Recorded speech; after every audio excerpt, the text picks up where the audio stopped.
How to fix iPhone 13 screen not responding to touch. So if your iPhone 13 screen is not responding to touch, then what you need to do, so the first thing you need to do is clean the iPhone surface. iPhone has many complicated components with sophisticated designs. So if any dirt or water on the iPhone screen, then the device efficiency and accuracy will be worse. In this way, cleaning your iPhone surface can repair your iPhone.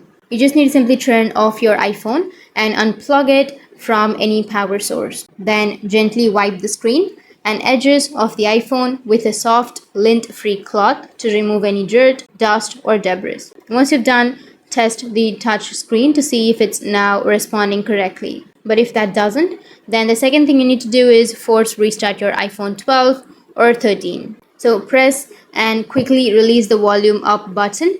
Then press and quickly release the volume down button. Press and hold the side button until the Apple logo appears. You can let go of the side button when the Apple logo appears.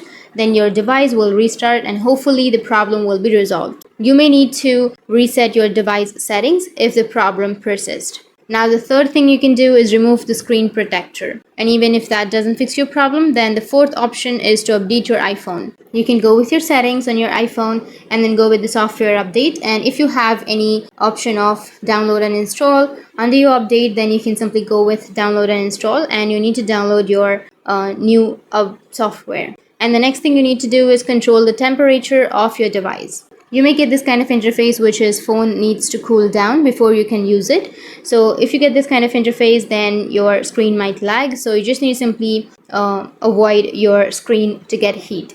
You can start by turning off your device and keeping it in a cool, dry place for at least an hour. This will help to regulate the temperature of the device. After the device has acclimated to the temperature, turn it back on and check to see if the touch screen is responding. So these were the fixes, and if you have any questions, feel free to comment below. Thanks for watching.